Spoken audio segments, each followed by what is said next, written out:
हाँ जी, तो क्या हाल-चाल है आपके?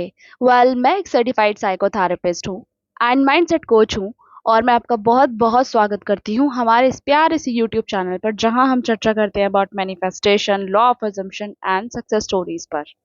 हमारी आज की ये वीडियो बहुत ही ज़्यादा इंटरेस्टिंग होने वाली है क्योंकि यहाँ पर मैं आपके साथ शेयर करने वाली हूँ अपनी क्लाइंट की एक सक्सेस स्टोरी। हाँ, ये उनकी एक सक्सेस स्टोरी है, ये उनकी कंप्लीट सक्सेस स्टोरी नहीं है। मैं दोबारा रिपीट करती हूँ, ये उनकी कंप्लीट सक्सेस स्टोरी नहीं है। अभी उनकी कंप्लीट सक्सेस स्टोरी आनी बाकी है। इन्होंने मुझसे अपना नाम शेयर करने के लिए सख्ती से मना किया है, तो मैं आप सबके साथ में उनका नाम शेयर नहीं कर सकती हूँ। उनको अनोनिमस रखते हुए मैं शेयर कर रही हूँ आपके साथ में उनकी सक्सेस स्टोरी। ये सक्सेस स्टोरी आपको थोड़ी अलग लगेगी क्योंकि इसके अंदर है attachment, regret, ego issues and divorce and ultimate manifestation. तो इनकी एज 30 अप्रॉक्स होने वाली है एंड ये अपनी एज को लेके थोड़ा सा वही टेंशन में रहते हैं बिकॉज इंडियन सोसाइटी शादी लेट होती है तो यहाँ पर बहुत कुछ कहा जाता है लड़कियों को। बस उसी चीज़ को लेकर ये बहुत ज़्यादा एंग्शियस थी एंड इन्होंने अपनी मैट्रिमोनियल वेबसाइट पर पूरी प्रोफाइल डाली है। बट उसके बाद में भी ना बहुत कुछ ऐसा खास हो नहीं रहा था लाइफ में कि कोई एक अच्छा इंसान इनको मिल पाता जैसा इनको चाहिए था। Because obviously she is beautiful, she is talented and she is also successful in her career, but she was unable to find out the right life partner for herself. तो ऑब्वियसली कनेक्टेड तो मेरे साथ पहले से ही थी, but 5th मई को इनकी एक लड़के से बात हुई। सॉरी, 5th मई से पहले इनकी एक लड़के से बात हुई एंड उसके साथ में इनको थोड़ा अटैचमेंट फील हुआ एंड वो लड़का भी इनको पसंद आया और ये भी उस लड़के को पसंद आए। बट इनके अंदर ना थोड़ा सा एक इशू ये है कि ये डिसीजन नहीं ले पाते हैं क्योंकि ये थोड़ा लोगों को जज कर लेते हैं। क्योंकि देखो ना, अगर आप एकदम सॉलिड क्वालिटीज से भरे हुए हो तो आपका पार्टनर भी ऐसे ही चाहिए होगा ना। तो वही इनका हिसाब था। अब क्या हुआ कि बट ये जब मेरे पास आए हैं ना तो ये इतने ज़्यादा सेल्फ डिमोटिवेटेड थे कि इनको अपने अंदर कोई अच्छाई दिखाई ही नहीं देती थी। वो तो बाद में इनको समझ में आया कि ये कितनी ज़्यादा प्रीशियस है। तो इनको एक पार्टनर मिला जो इनको पसंद आ रहा था और समझ भी आ रहा था। बात करते करते पता चला कि वो भी इनके अंदर इंटरेस्टेड है। फिर 5th मई को फाइनली इनकी बात हुई उस पार्टनर से। इन्होंने मुझे भी बताया उसके बारे में। तो बट ये कंफ्यूज थे कि आगे बढ़ना चाहिए इस रिश्ते में या नहीं, घर पे बात करनी चाहिए इस बारे में या नहीं। तो ऐसे करते करते इन्होंने थोड़ा टाइम और वेस्ट किया, इनकी वर्ड्स में अगर मैं कहूँ तो, या इन्होंने टाइम वेस्ट किया। फिर उसके बाद में इनको 15th मई को पता चला कि उस लड़के की शादी कहीं और हो चुकी है and it was really quick. और जब मुझे इन्होंने बताया कि उस लड़की की शादी हो चुकी है 7th ऑफ मई को, तो मैं भी शॉक थी कि यार इतनी जल्दी कैसे हो गया।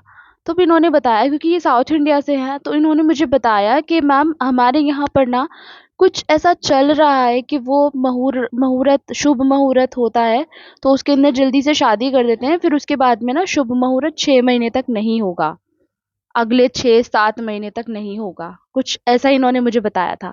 तो उस लड़की की शादी इतनी जल्दी हो गई, मैं भी शॉक थी। अब इसके बाद में 15th मई को जब इन्होंने मुझे ये वाली बात बताई तो भाई ये बहुत ज़्यादा एंग्जाइटी में जा रहे थे।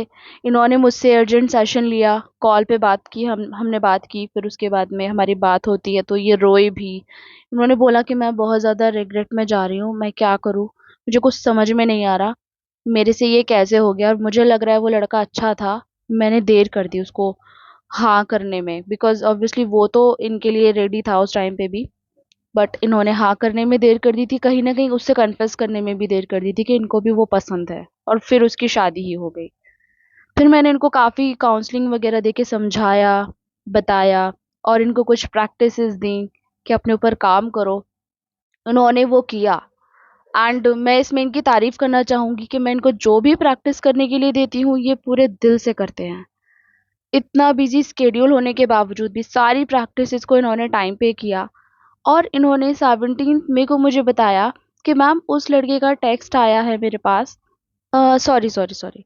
इन्होंने 17th मई को मुझे ये बताया कि इनको इंट्यूशन आ रही है कि वो जो उनकी लाइफ में ना कुछ मैरिज से रिलेटेड पॉजिटिव होने वाला है। फिर उसके बाद में हमने बात की। मैंने भी इनको बोला कि अगर आपको ऐसी कोई इंट्यूशन आ रही है तो उसको पकड़ के रखो, क्योंकि ये आपकी जब लाइफ में कुछ मैनिफेस्ट होने वाला होता है ना, उसके पहले आपको साइन ज़रूर मिलता है। तो वो साइन मैं हमेशा आप लोगों से भी कहती हूँ और अपने क्लाइंट से भी यही बात कहती हूँ, जब भी आपको साइन मिलता है ना मैनिफेस्टेशन के कंप्लीट होने से पहले, तो वो आपके बाहर नहीं, आपके अंदर आपको मिलता है। ये तितलियाँ देखना ये साइन नहीं होता, ये फूलों का देखना, ये फेदर्स का दिखना ये साइन नहीं है। साइन होता है आपके अंदर से आवाज़ का आना कि हाँ, कुछ होने वाला है। तो वही इंट्यूशन इनको भी फ़ील हुई 17th मई को। फिर इन्होंने मुझे बताया, फाइनली 22 मई को इन्होंने मुझे बताया कि उस लड़के का मैसेज आया है और उसका डाइवोर्स हो रहा है। आई मीन सीरियसली, अभी 7th मई को तो शादी हुई थी एंड फिर उसके बाद में इन्होंने कुछ मैनिफेस्टेशन टेक्निक्स प्रैक्टिसेस की। उसके बाद इतनी जल्दी 22 मई को डाइवोर्स हो रहा था। तो मैं भी सुन के थोड़ा सा शॉक हो गई कि इतनी जल्दी जल्दी ये सब हो कैसे रहा है।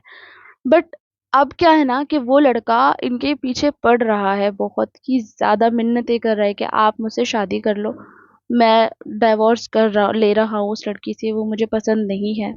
उनको भी यही पसंद है। तो बट अब इनका क्या डिसीजन है ना कि ये अब उस लड़के से शादी नहीं करना चाहते, बिकॉज इनके घर वाले अब उसको एक्सेप्ट नहीं करेंगे। बट क्या है, आप खुद यहाँ पर देख सकते हो कि ये कितनी बड़ी सक्सेस स्टोरी है। इतने ज़्यादा नेगेटिव सर्कमस्टांसेस होने के बावजूद भी मैनिफेस्टेशन होती है।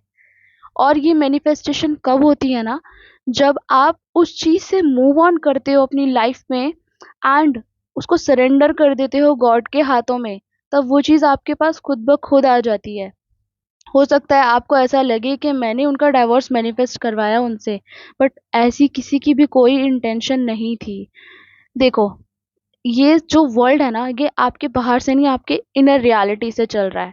आपकी इनर रियलिटी में आपको जो फील हो रहा है, जो भी दिखाई दे रहा है, वही आपको बाहर रिफ्लेक्ट होगा, वही आपको बाहर बाहर की दुनिया में दिखाई देगा।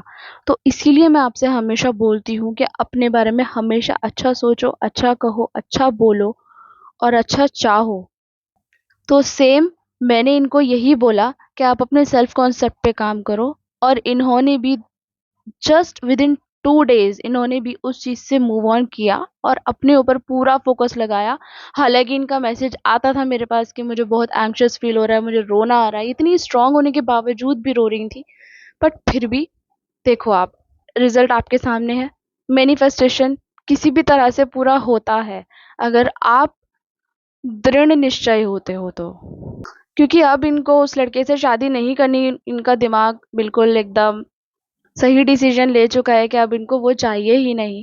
तो इन्होंने भी उस लड़के से बोल दिया है साफ-साफ कि अब आप अपने सेटलमेंट पर ध्यान दो, डाइवोर्स मत लो। और ये उसको समझा रही हैं, लेकिन अब वो लड़का है कि इनके पीछे हाथ धो के पड़ चुका कि अब उसको इनसे शादी करनी है। तो ऐसे होता है मैनिफेस्टेशन आपकी लाइफ में। ठीक है? तो आई होप आपको ये सक्सेस स्टोरी पसंद आई होगी।